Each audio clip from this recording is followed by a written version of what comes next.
বন্ধুরা, গতকাল আমাদের রাজ্যের মুখ্যমন্ত্রী শ্রী মমতা বন্দ্যোপাধ্যায়কে আসানসোলের একটি প্রশাসনিক বৈঠকে গিয়ে পুলিশের কিছু অংশকে চোর বলতে শোনা যায়। বকলমে চোর বলেছেন তিনি। কিছু শ্রেণীর পুলিশকে বলেছেন তারা নাকি বালি চুরি, কয়লা চুরিকে মদদ দিয়েছে বা সেখান থেকে টাকা তুলেছে, হাবিজাবি যা হোক একটা হবে।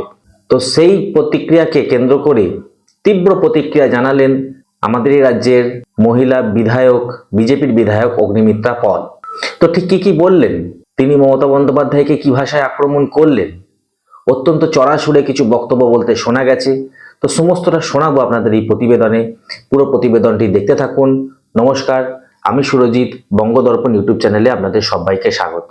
তো বন্ধুরা, সর্বপ্রথম আমাদের রাজ্যের মুখ্যমন্ত্রী কি বক্তব্যটি কালকে বলেছেন তার একটি ছোট্ট ক্লিপস আপনাদের আমি আগে শুনিয়ে নিই, তারপর আমি ব্যাখ্যায় আসছি।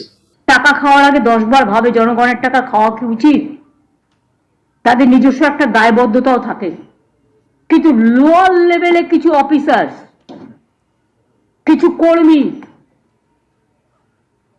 যারা এই গভর্নমেন্টকে ভালোবাসে না, এবং তোমার পুলিশেরও কিছু লোক, তারা টাকা খেয়ে আজকে বালি চুরি বলো, কয়লা চুরি বলো, সিমেন্ট চুরি বলো, চুরি হলো তখন বলবে কয়লা চুরি করছে তৃণমূল কংগ্রেস, আর চুরি করবে সিআইএসএফ টাকাকে বা পুলিশের একাংশ টাকাকে, আমি এটা টলারেট করব না।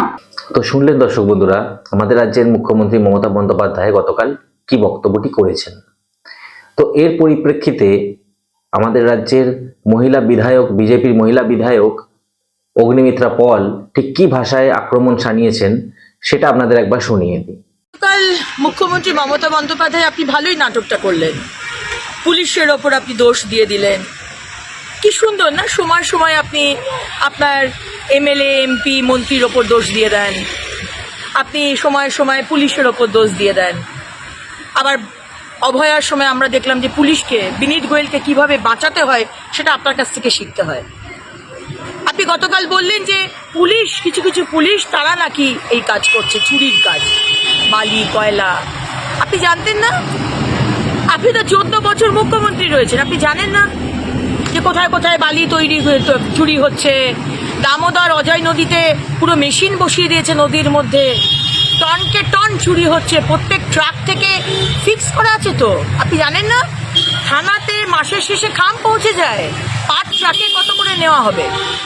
আজকে আসানসোল কমিশনারেটের সিপি সাহেব আজকে আমাদের বারাবণীর আইসিকে, ওসিকে ট্রান্সফার করাচ্ছেন। তিনি তো দুর্নীতির সাথে যুক্তই হয়তো, আমি বলতে পারবো না, কিন্তু আপনি কি, আপনাকে তো সরানোর কথা প্রথম দিন থেকে আমি বলে এসেছি। আপনি যে এদেরকে সরাচ্ছেন, কিন্তু আপনি তো প্রথম দোষী। সিপি সাহেব, আসানসোলের কমিশনারেটের সিপি সাহেব, আপনি সব জানেন।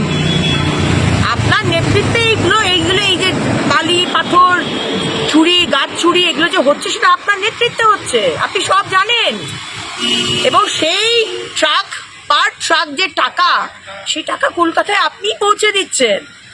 এবার কোথায় কোথায় টাকা পৌঁছচ্ছে সেটা নিশ্চয়ই আমাকে আলাদা করে বলে দিতে হবে না, সেটা সবাই জানে। প্রথম দিন থেকে যে কথাটা বলে এসছি, মুখ্যমন্ত্রী আজকে আপনি নিজের ইমেজটাকে রক্ষা করার জন্য বলছেন।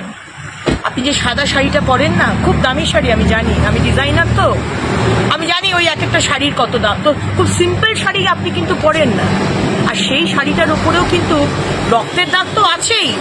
দুর্নীতি, যাবতীয় যে দুর্নীতি, যাবতীয় যে পশ্চিমবঙ্গের মানুষকে আপনি ঠকিয়েছেন, তার সেই কালো কালো ছোপ ছোপ দাগ আপনার সারা শাড়িতে রয়েছে।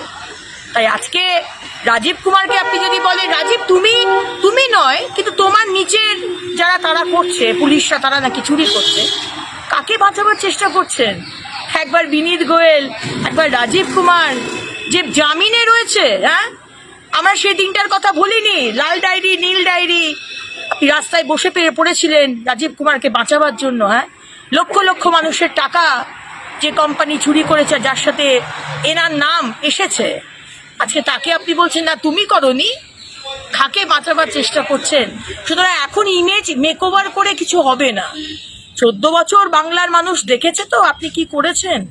এখন শেষ দিনে এসে 1 বছর বাকি আর ইলেকশন, এখন আপনি যদি বলেন যে না আমি ঠিক, আমার এমএলএ এমপি মন্ত্রীরা নেতারা চুরি করছে, আমি শাসন করছি, আমার পুলিশ টুলিশ চুরি করছে, আমি শাসন করছি, এটা কিন্তু আমরা অন্তত বিশ্বাস করব না, আর বাংলার মানুষও বিশ্বাস করবে না।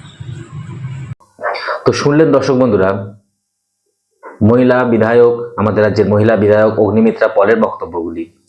তিনি এটা পরিষ্কারভাবে বলতে চাইছেন যে পুলিশ যে দুর্নীতিগুলো করেছেন, সে পুলিশ মন্ত্রী তো মমতা ব্যানার্জি নিজেই, তাহলে তিনি কি জানতেন না বিষয়গুলি? তার কাছে জিনিসটা নতুন, আর 14 বছর ধরে তিনি সরকার চালাচ্ছেন, তার কাছে 14 বছরে এতগুলো দিনের মধ্যে একটা দিনও একটা মিনিটের জন্য খবর পৌঁছায়নি?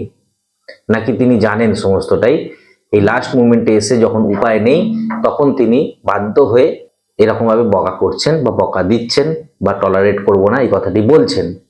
তিনি সরাসরি আসানসোলের সিপি কে দায়ী করেছেন এবং বড়বনির যে ওসিকে ট্রান্সফার করা হয়েছে, তো সেই বিষয়ে তো তিনি সরব হয়েছেন। ব্যাপারটা হচ্ছে টোটালটাই বলতে চাইছেন যেটা আইওয়াশ, এখন যেহেতু মুখ্যমন্ত্রী নির্দেশ দিয়েছেন তাই কিছু একটা দেখাতে হবে, এরকম বলেই তিনি একটু কটাক্ষ সুরে কিন্তু তীব্র ভাষায় আক্রমণ করেছেন। তো সমস্তটা শুনলেন দর্শক বন্ধুরা এই প্রতিবেদনে। এই নিয়ে যদি আপনাদের নিজস্ব কোনো বক্তব্য থাকে অবশ্যই এই ভিডিওর কমেন্ট সেকশনে কমেন্ট করে জানাবেন। ভিডিওটি ভালো লাগলে লাইক করবেন, শেয়ার করবেন, আর আমাদের এই ছোট্ট চ্যানেলটি সাবস্ক্রাইব করে পাশে থাকবেন নিউজের প্রতিদিনের আপডেট পাওয়ার জন্য। ধন্যবাদ।